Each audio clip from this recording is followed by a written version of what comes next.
can get a price on carbon by having a carbon tax like British Columbia, but you can also do it by having a cap and trade system like Quebec and California have together, and which Ontario was briefly a part of until Doug Ford pulled it out.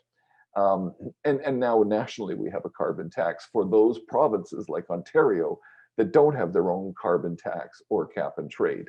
And this is what the federal government, its right to do that, was agreed to by the Canadian Supreme Court. On the regulation side, I'm going to split them off, and you'll see in a slide in a minute why I do that. Sometimes we lump regulations as all the same, but they're not all the same. Prescriptive regulations on the left tell people you have to get this, like you have to get a catalytic converter on every car. A flexible regulation says achieve some general objective, but we'll let you, consumers and businesses, try to find the cheaper path to do that. And I'm going to explain in a minute. But here's the first thing I want to talk about, just some basics here about compulsory policies. Because when you look at regulations and carbon price, how do they relate to each other? Well, we must have, as I just showed you, carbon pricing and or regulations to drive decarbonization. We have to be on the compulsory policy side. And guess what though? Note the and or. So carbon pricing is not essential.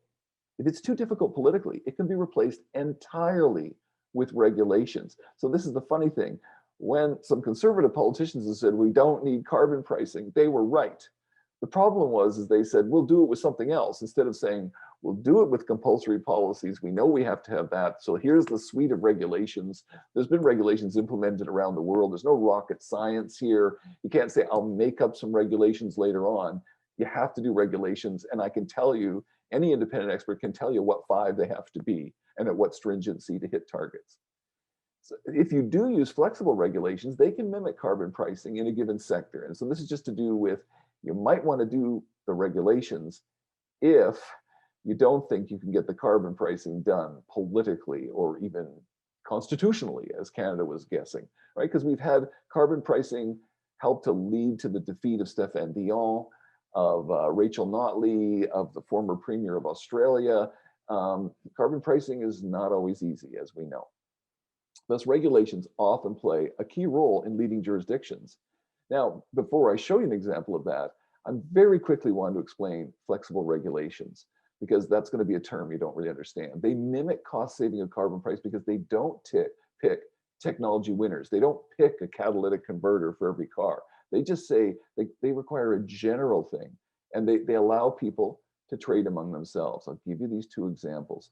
The Renewable Portfolio Standard, half the states in the United States now have this, in which all electricity sellers must achieve a minimum percentage of electricity made from renewables, or they buy credits from firms who surpass the minimum percentage. So a firm that only has coal plants, and if the percentage is supposed to be 30% renewables, and then there's another firm that is only doing wind power, that wind power firm is at 100%.